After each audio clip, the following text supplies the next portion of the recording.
Halo Sobat Ngotak, selamat pagi, selamat siang, dan selamat malam. Ketemu lagi di pembahasan Siap UTBK tahun 2025. Kali ini kita akan bahas soal pengetahuan kuantitatif, tipe soal operasi lambang atau operasi simbol. Jadi tipe soal ini sebenarnya udah sering keluar di 2 tahun belakangan, tahun 2023 dan tahun 2024. Nah, di tahun 2023 mungkin format soalnya itu masih sederhana, operasinya itu masih simpel. Cuman di tahun 2024 kemarin sudah lumayan kompleks, meskipun sebenarnya cara pengerjaannya itu mudah gitu ya. Jadi hampir di setiap paket, beberapa paket kemarin di UTBK 2024 soal ini selalu muncul. Dan ada kemungkinan di tahun 2025 nanti soal ini bakal muncul lagi gitu.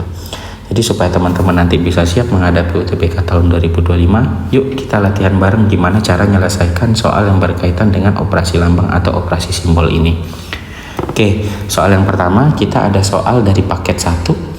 Ini merupakan operasi lambang atau operasi simbol. Oke, di tahun 2024 kemarin teman-teman itu bakal diberikan tabel. Ada yang tabelnya 1 buah, ada yang tabelnya 2 gitu ya. Nah, tabel ini gunanya apa? Sebenarnya tabel ini tuh menyatakan dari suatu operasi bilangan.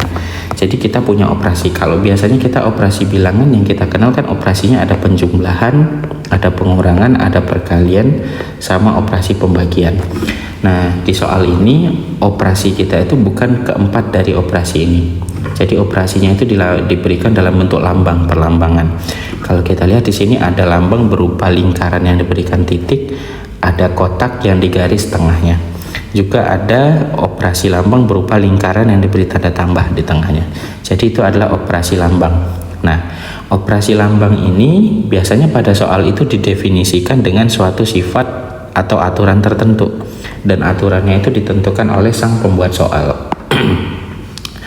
Nah, untuk operasi ini, cara perhitungannya atau hasil perhitungannya itu diberikan dalam bentuk tabel untuk soal nomor 1 ini ya. Kalau kita lihat di sini untuk operasi lingkaran dengan titik, kalau angka 0 dioperasikan dengan 0, itu nanti akan memberikan hasil berupa angka 1. Begitu cara membacanya ya. Kalau saya mengoperasikan angka 1, operasi titik lingkaran titik dengan angka 3 misalnya, maka nanti hasilnya gimana ya, kita cek di sebelah kiri ini pada angka 1, terus tarik nanti ke kanan sampai ketemu perpotongannya di angka 3 untuk yang bagian atas, maka nanti hasilnya adalah hasil perpotongannya, jawabannya adalah 2. Jadi gitu ya teman-teman untuk cara membaca hasil perhitungan operasinya kalau seandainya diberikan tabel. Nah, sekarang soal operasi lambang atau operasi simbol ini digunakan untuk menjawab pertanyaan berupa membandingkan 2 buah nilai. Jadi nanti teman-teman itu bakalan diminta untuk membandingkan 2 buah nilai. Nilainya ada nilai apa? Di situ ada nilai P dan juga nilai Q. Jadi kalau kita mau membandingkan 2 buah nilai, si nilai P dan nilai Q ini, kita harus dapat dulu hasil perhitungan dari nilai P, baru nanti dibandingkan dengan salah satu variabel yang sudah diketahui nilainya, yaitu nilai Q. Untuk nilai P, kita tuh harus mencari perhitungan hasil operasi dari lingkaran 0, lingkaran tambah dengan angka 2, serta angka 3, kotak 3. Ini harus kita hitung masing-masing. Yuk kita hitung dulu. Yang pertama, operasi lingkaran dengan tanda tambah di tengahnya. Kalau operasi lingkaran dengan tanda tambah di tengahnya itu udah didefinisikan di soal. Nanti menggunakan aturan seperti ini karena dia tidak diberikan dalam tabel ya. Jadi kalau ada A lingkaran tambah dengan B, maka nanti operasinya itu adalah 2 lingkaran bulat dalam kurung A kotak B. Gitu ya cara bacanya. Nah, sekarang di sini kita mau ngitung nilai P, harus hitung dulu 0 lingkaran tambah dengan angka 2. Yuk kita hitung.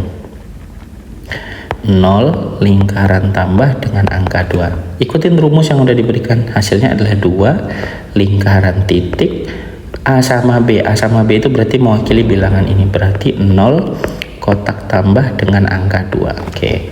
Kalau ada tanda kurung, dahulukan yang di dalam kurung. Berarti kita harus ngitung si 0 kotak 2. 0 kotak 2 operasinya lihat di tabel. Berarti kita lihat dari angka 0 sini dan angka 2 sini. 0 kotak 2 kalau kita tarik nanti perpotongannya adalah di angka 1. Berarti nanti hasil dari 0 kotak 2 itu adalah 1. Kita tulis ini 1.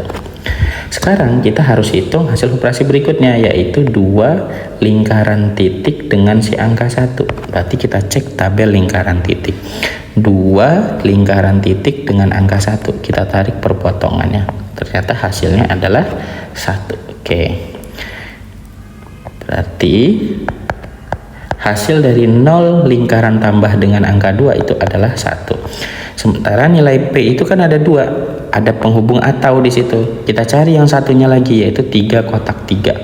Kita cari 3 kotak 3, ngikutin tabel berarti ya. Kita cek untuk 3 kotak 3. 3 operasi kotak dengan angka 3. Cek tabel. Saya ganti warna biar kelihatan, jadi warna merah. 3 kotak dengan angka 3, kita tarik perpotongannya, hasilnya adalah 1.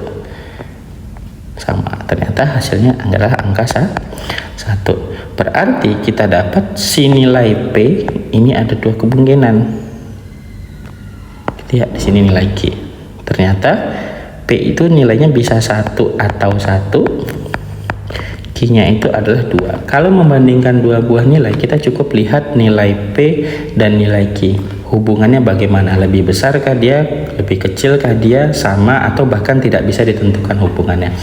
Nah, karena kita tahu nilai P-nya ini adalah angka 1, sama-sama angka 1 dan angka 1 itu lebih kecil dari 2, berarti jawabannya adalah P kurang dari Q. Maka jawabannya adalah yang B. P lebih kecil dari Q.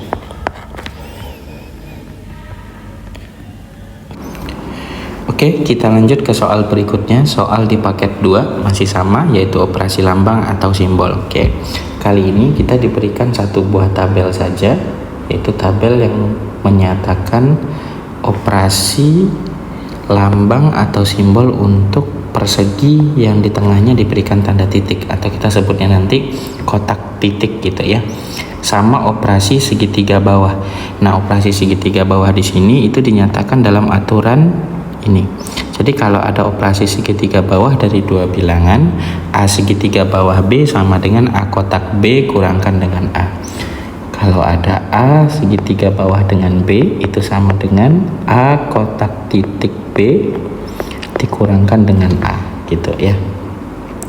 Masih sama, kita diminta untuk membandingkan dua buah nilai, yaitu nilai P dan nilai Q. Nah, untuk nilai P ternyata di sini ada dua keterangan nilai P. Nilainya itu bisa diperoleh dari 8 segitiga bawah 5 atau 6 kotak titik 6. Berarti harus kita cari masing-masingnya. Yang pertama, kalau kita cari P-nya dengan 8 segitiga bawah 5, maka hasilnya akan menjadi siapa? Kita hitung ya, ngikutin aturan yang sudah diberikan pada soal. Berarti yang jadi si A-nya siapa? Ini sebagai A, ini sebagai B. Tinggal kita substitusikan, berarti jadi 8 kotak titik 5 dikurangkan dengan 8. Oke. 8 kotak titik 5 kita lihat di tabel. Berarti ambil angka 8 sama angka 5. Kita tarik garis mendatar sama garis ke bawah sampai mereka berpotongan, berarti hasilnya nanti adalah angka perpotongannya. Ternyata angkanya adalah 10. Berarti 8 kotak 5 itu hasilnya 10 dikurangkan 8, berarti hasil akhirnya adalah 2. Itu kalau operasinya adalah 8 segitiga bawah 5. Kalau kita ngambil operasi yang satu lagi, yaitu 6 kotak titik 6. Nah, 6 kotak titik 6 coba kita hitung. 6 kotak titik 6 berarti kita ngelihatnya langsung di tabel. Kita cek di tabel, kita tandai angka 6, di sini juga angka 6. Kita tarik garis mendatar ke kanan, mendatar ke bawah. Oke, berarti hasilnya kalau 6 kotak titik 6 itu adalah 7. Nah, di sini kita mendapatkan dua buah nilai P ternyata. Jadi P yang pertama saat 8 segitiga bawah 5 itu nilainya adalah 2. Tapi saat 6 kotak 6 nilainya adalah 7. Berarti nilainya ada dua buah, 2 atau 7. Sementara Q-nya itu nilainya adalah 5. Kalau kondisinya seperti ini, berarti kita dapat dua buah jawaban nanti.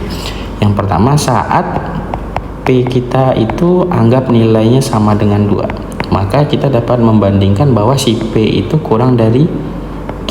karena P-nya 2, Q-nya 5. Tapi kalau P-nya kita anggap sama dengan 7, ternyata kita dapat perbandingan nilai yang berbeda. Berarti P-nya ini jadi lebih besar daripada Q. Karena Q-nya tetap sama-sama 5. Oke, berarti ada dua buah jawaban yang diperoleh, bisa kurang dari, bisa lebih dari. Kalau seandainya kondisinya seperti ini, dia menghasilkan lebih dari satu jawaban, maka untuk pernyataan yang menentukan hubungan antara P dan Q itu hubungannya tidak dapat ditentukan. Maka jawabannya adalah yang D. Kenapa ini dikatakan tidak dapat ditentukan?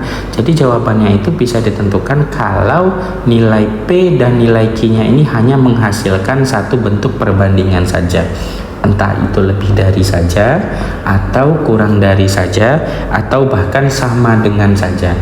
Tidak boleh menghasilkan lebih dari satu bentuk perbandingan. Contohnya kalau soal ini ada dua bentuk perbandingan yang diperoleh, bisa nilainya kurang dari, bisa nilainya lebih dari. Berarti ini tidak memberikan jawaban yang konsisten atau jawaban yang tetap. Artinya antara P dan Q tidak dapat ditentukan hubungan kuantitasnya. Begitu.